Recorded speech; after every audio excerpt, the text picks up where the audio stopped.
我操，听说了吗？太恐怖了。 Have you heard about this? It's shocking. According to China's latest statistics, rice sales have dropped significantly. I find it puzzling. The economy is struggling. People are cutting back on expenses, avoiding vegetables and meat. But rice is a staple, right? Aren't people even eating rice anymore? Why is this happening? 连续好的日节临时被取消了。 The day job I had lined up was cancelled at the last minute. Today, I only managed to eat only one meal. At home, my wife and kids don't even have money for food now. I've worked hard for so many years and always tried to be kind and help others, but I can't understand how I ended up like this. Someone mentioned friends who can't even afford a meal. 我身边已经有朋友吃不上饭了。 I have friends who can't even afford to eat anymore. You heard that right. They don't even have the money for a meal costing 10 or 20 yuan. They have to borrow money just to eat. Many of you might not believe it, but this is the reality. Just think about how bad the overall situation must be right now. Take a look. How many unemployed university graduates are out there? How many young people are stuck delivering food or packages because they can't find other jobs? A few years ago, you'd rarely see young people working as delivery drivers. Now, it's everywhere. Let me ask you, how long has it been since you last went on a trip, since you last ate out, since you last took a cab? The economy is really struggling. So for ordinary people, the most important thing right now is to save money and work hard. If you still have a job, do your best to excel at it. On November 18, an article on Chinese media about changes in food shopping habits reported that rice sales have dropped in certain areas of China by 10% to 30%. For instance, rice sales in Chongqing have fallen by 68%. The article explained that rice consumption is divided into several categories: daily meals, industrial use, such as for brewing alcohol, food processing, and waste. About 40% of rice is actually cooked and served as meals. As the economy slows, consumption of baijiu liquor has noticeably declined, and changes in the food processing industry have reduced demand for rice-based products. State-led efforts like the Clean Plate campaign have also reduced food waste. Meanwhile, demographic shifts and more diverse dietary habits are impacting rice sales as well. Some online users have analyzed two main reasons for this trend: a declining population and reduced construction activity. According to China's National Bureau of Statistics, by the end of 2022, China's population was 1.4 billion, down by 850,000 from the previous year. This marked the first population decline since the famine in the 1960s. By the end of 2023, the population had dropped further by 2 million. Speculation among the public suggests that the actual decline could be even greater, as reflected in the emptier streets, malls, and now declining rice sales. These signs all point to fewer people than official figures suggest. Fewer people eating out and an emphasis on saving money have also contributed to the drop in rice sales. This directly impacts restaurant demand for rice, which then affects overall sales. Restaurants used to be bustling, with generous portions and significant leftovers, all of which boosted rice consumption. But with the changing economic environment, people are ordering fewer dishes and wasting less food, further reducing demand for rice. Another factor is the decline in construction projects. When construction was booming, sites had their own kitchens to feed workers, requiring large quantities of rice. But with the downturn in the real estate sector and fewer projects underway, demand from construction workers has dropped significantly. Of course, the quality of rice also plays a role.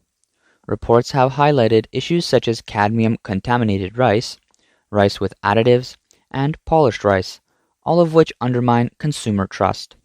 这次曝光的毒大米，88%的人还在吃。Toxic rice has been exposed, yet 88% of people are still eating it. Long-term consumption could be fatal. It's hard to believe that rice, such a basic food, has become so dangerous. Pay attention. Restaurants and even school cafeterias have been found using rice enhanced with flavoring powders and additives to make it look and smell like premium quality rice. Government oversight is lacking, leaving even staple foods unsafe to eat. Consumers, while working hard to earn money, are now being forced to spend it cautiously.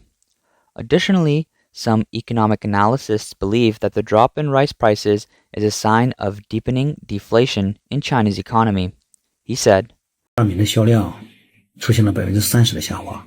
Rice sales have dropped by 30%, and this decline is a clear sign of deepening deflation in China's economy. From what I see, the primary cause seems to be the downturn in the restaurant industry, which is also a reflection of worsening deflation. This trend is evident in monetary indicators like M1, which has been steadily decreasing since late 2023.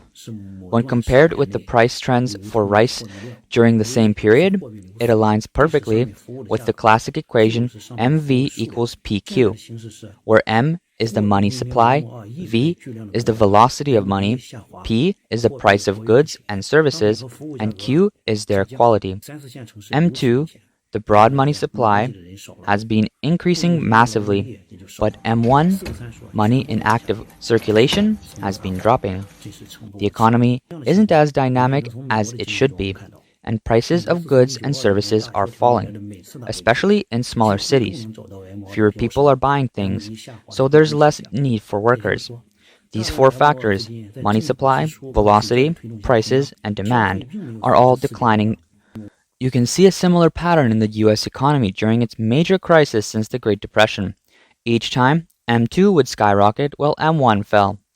It meant that despite the government pumping money into the economy, consumer spending didn't increase as expected. So where did all that money go? In the US, much of it flowed out, primarily into manufacturing, offshoring, and speculative investments abroad. Even with 2 years of interest rate hikes, liquidity issues persisted in the US for governments, companies, and banks. A similar situation is now happening in China. Despite rising M2, M1 is falling, and spending on goods and services is decreasing. This shows that money isn't circulating in the economy effectively. It's either sitting idle or flowing out of the system. The root cause is simple. Most of the newly printed money comes from government spending and debt. This money doesn't go into the hands of consumers, but is instead absorbed by large state-owned enterprises and infrastructure projects. Unlike the US, which managed to stabilize prices through nationwide consumer spending, China hasn't prioritized stimulating consumption. This leaves consumers' demand weak and prices falling. Isn't this just about rice? Similar trends are appearing in other sectors. Take hairy crabs, for instance, a popular delicacy in China. Their prices have dropped significantly, with reductions of 20% to 40% compared to last year. In some markets, crabs are now sold for as little as 6.98 yuan each, making them more affordable than ever. Last year, the cheapest hairy crabs were priced at 10 yuan apiece, marking 2023 as the lowest point in recent years. Some sellers even offered large crabs for just 10 yuan each, with the most expensive ones priced at 25 yuan. By 2024, prices have dropped even further, and they might continue declining as economy conditions worsen. In Chengdu, prices halved after the National Day holiday. Data from Hennan's Wanbang market showed crab prices dropped 20% week over week. After the Mid-Autumn Festival, even in famous crab-producing areas like Suzhou, wholesale prices have been steadily falling. Hairy crabs gained immense popularity starting in the 1990s, particularly in Shanghai, becoming a premium product with prices soaring to several hundred yuan per kilogram at their peak. But the bubble burst as overproduction led to an oversupply in the market. Prices eventually dropped to more affordable levels, and now even premium crabs like those from Yangchang Lake are struggling to sell. The high prices of crabs have also become a means for crab farmers to earn significant profits, much like the real estate market. As a result, some people seeking quick profits have started farming large quantities of hairy crabs. But as crabs flood the market, their prices crash. As a standout among hairy crabs, Yangchang Lake hairy crabs officially entered the harvest season on September 25th this year. However, crab farmers have generally reported challenges. At scenic spots, Staff from various crab businesses gathered near ticket counters to promote their Yangchang Lake hairy crabs to passing tourists, but sales have still fallen short compared to previous years. One crab farmer mentioned that in past years, a real estate company would purchase large quantities of Yangchang Lake hairy crabs as gifts annually, but this year their orders have noticeably decreased. Why aren't they selling? Look at all these hairy crabs. There is so much stock, but barely any buyers. The issue isn't overproduction, it's that there are too few customers. No sales means no movement. This year is the toughest year for selling hairy crabs, hands down. Sellers don't dare stock up because it's impossible to sell, whether they have a lot of crabs or just a few. A client of mine who used to run a successful crab business has already switched careers to become a food delivery driver. There's no hope left in this market. The oversupply of hairy crabs, combined with the decline of the middle class and reduced consumer enthusiasm, has created a dire situation for this market. This outcome isn't surprising given the overlapping challenges. Meanwhile, even low-cost shopping apps like Pinduoduo are all now experiencing slow revenue growth. On November 21st, Pinduoduo's stock price fell sharply by 10.6%, drawing significant attention from investors. According to its financial report, Pinduoduo's revenue growth slowed dramatically this year.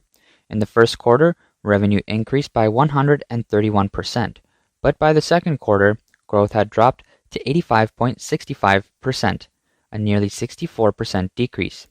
From the third quarter, total revenue was 99.4 billion yuan, up 44% from the previous year, but below market expectations of 102.8 billion yuan.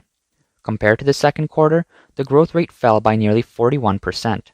The company's net profit attributable to ordinary shareholders for the third quarter was 25 billion yuan, representing a 61% increase year over year, but a 22% decline quarter over quarter. If calculated without non-recurring or no cash expenses, net profit was 27 billion yuan, also growing 61% year over year, but missing market expectations of 29 billion yuan. Interestingly, during the third quarter, Pinduoduo significantly increased its marketing expenses. Sales and marketing costs reached almost 30.5 billion yuan, a 40% rise year over year, driven manually by higher spending on promotions and advertising. During a post-earnings call, Pinduoduo's executives acknowledged that the competitive landscape for e-commerce remains intense. They noted that growth would not progress linearly in such an environment, and a slowdown is inevitable. 3 months ago, Pinduoduo's stock also plunged due to second quarter results that fell below market expectations. On August 26th, its stock price fell sharply before markets opened, dropping by as much as 19.6% at one point. By the end of trading, the price had rebounded to $140 per share, but had hit a low of $95.86 per share earlier in the day, the lowest value in 2024. The Chinese media outlet Caixin attributes the slowing revenue growth primarily to a decline in transaction service income. In the third quarter, transaction service income reached 47.9 billion yuan, up 234% year over year, but representing a smaller portion of total revenue compared to the previous quarter. In earlier quarters, growth in this segment was much higher, 357% in the first quarter and 327% in the second. The slowdown isn't limited to transaction services. Pinduoduo's online marketing and other income growth fell by 29%, its lowest level compared to previous quarters. This reflects not only challenges in overseas markets, but also weaker domestic demand. Given the current state of China's economy, it seems likely that the downward trend will continue for products like rice, hairy crabs, and platforms like Pinduoduo. High unemployment, low wages, and even wage arrears are leaving people with less disposable income. Take, for example, a recent incident in Nanjing, Jiangsu. A woman was seen kneeling at the gates of a major state-owned enterprise, holding out an employee's leg and pleading for her husband's overdue wages. She explained that the company owed her husband 180,000 yuan in unpaid wages, leaving their family unable to afford food or basic necessities. Please just give us the wages you promised. We are struggling to survive. I don't even have money for medical treatment. My 2 children are in school and we have elderly family members to care for. We've been waiting for this salary. Please help us. The company in question is Sinopec Fourth Construction, a wholly owned subsidiary of China's National Chemical Engineering Corporation. Despite being a state-owned enterprise with a registered capital of 1 billion yuan, even such firms are openly delaying wage payments. This isn't just a matter of unemployment anymore. Even legally employed workers aren't guaranteed their lawful wages. Shandong-based online commentator Miss Lu told Radio Free Asia that the growing financial pressures, particularly on young people, are creating a grim outlook. Raising survival costs, high housing prices, and stagnant wages are fueling frustration. When those in power fail to address or alleviate these pressures, people feel increasingly hopeless and perceive society as deeply unfair. This inevitably breeds resentment towards the system and, in some cases, society itself. Veteran commentator Lan Shu, based in the US, also believes that China's current societal environment resembles a pressure cooker. The root cause, he argues, lies in the mafia-like governance style of the Chinese Communist Party, which has created widespread judicial injustice and sharp social contradictions. This, in turn, has fostered pervasive pessimism across Chinese society.